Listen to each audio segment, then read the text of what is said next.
وَأَنفَقُوا مِمَّا رَزَقْنَاهُمْ، اور جو ہم نے انہیں دیا اس سے انہوں نے خرچ کیا، سرًا وعلانیہ، پوشیدہ بھی خرچ کیا اور سب کے سامنے بھی خرچ کیا۔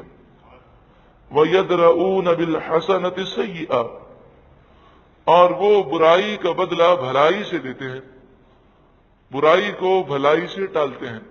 یعنی کوئی آپ سے برا سلوک کر رہا ہے تو ذاتی انتقام آپ نہ لیں، بلکہ اس کے ساتھ اچھا سلوک کریں، تو ایک نہ ایک دن اس کے دل میں اللہ تعالیٰ نرمی کو پیدا فرما دے گا۔ اولئک لہم عقبی الدار، یہی لوگ ہیں جن کے لیے آخرت کا نفع موجود ہے۔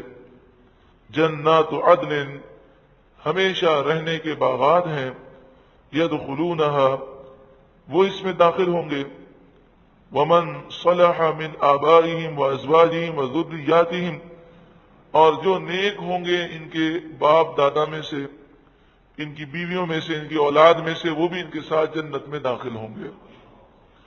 جنت میں اگر ایک شخص اعلیٰ درجے پر ہے اور اس کا کوئی قریبی رشتہ دار یا اس کے دوست احباب میں سے کوئی جنت میں تو ہے لیکن بہت دور ہے، ادنا درجے میں ہے، تو اللہ تبارک و تعالی سب کو اعلیٰ درجے میں اس کے صدقے میں جمع فرما دے گا۔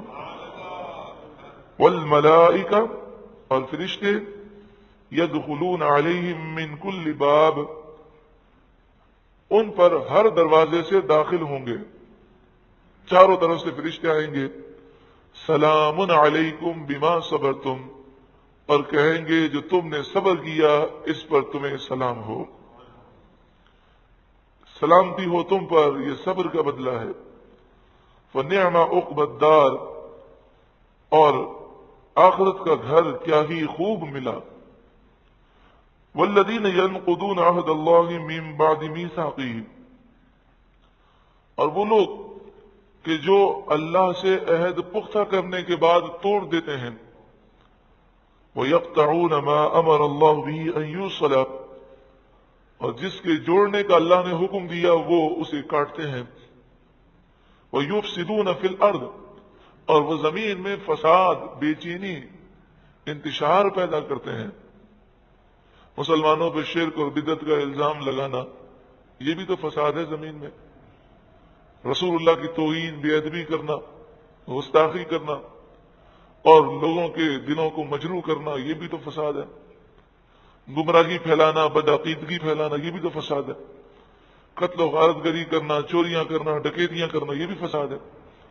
وَيُفْسِدُونَ فِي الْأَرْضِ، اور وہ جو زمین میں فساد کرتے ہیں، اولئک لہم اللعنہ، یہی وہ لوگ ہیں جن پر لعنت ہے، وَلَهُمْ سُوءُ الدَّارِ، اور یہی لوگ ہیں جن کے لیے برا گھر ہے، جہنم ان کے لیے ہے۔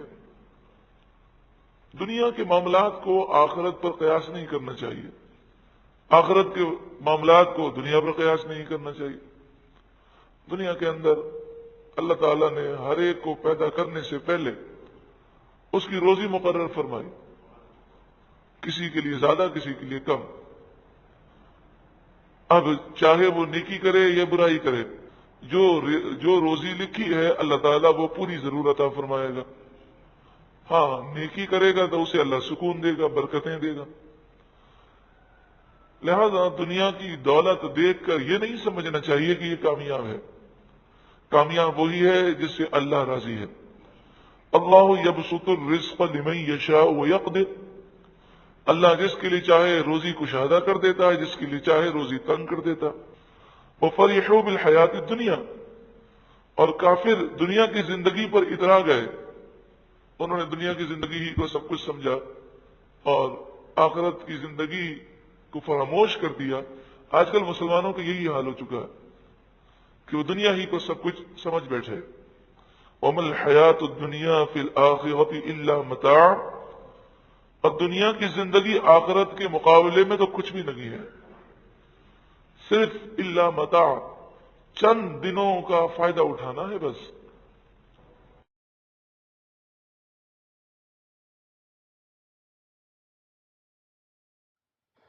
آج کی اس تفسیر میں ہم نے سیکھا کہ اللہ تعالیٰ کے نزدیک سب سے اہم اس کے رشتے جوڑنا اور ہر مصیبت کے وقت صبر اور نماز سے کام لینا۔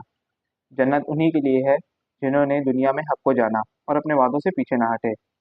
قرآن صرف سننے کے لیے نہیں بلکہ زندگی بدلنے کے لیے ہے۔ آج کی اس تصویر میں کس بات نے آپ کو سب سے زیادہ سبق دیا؟ نیچے کمنٹس میں ہمارے ساتھ ضرور شیئر کیجیے گا تاکہ دوسروں کو بھی فائدہ ہو۔ اور اگر آپ چاہتے ہیں آپ کو اسی طرح کی تحت بری ویڈیوز اور قرآن تفسیر ملتی رہیں تو اس چینل کو سبسکرائب کر کے بیل آئیکن کو دبانا مت بھولیے گا۔ اگلی دفعہ ہم دیکھیں گے کہ دل کا اصل سکون کس طرح ملتا ہے، اور ہر رسول کو بھیجنے کا بنیادی مقصد کیا تھا اور ان پہ کیا نازل کیا جاتا ہے۔ اللہ ہمیں قرآن سمجھنے، عمل کرنے کی توفیق عطا فرمائے، آمین۔ درود پاک پڑھ لیجئے۔ مولایا صلی وسلم دائما ابدا علی حبیبک خیر الخلق کل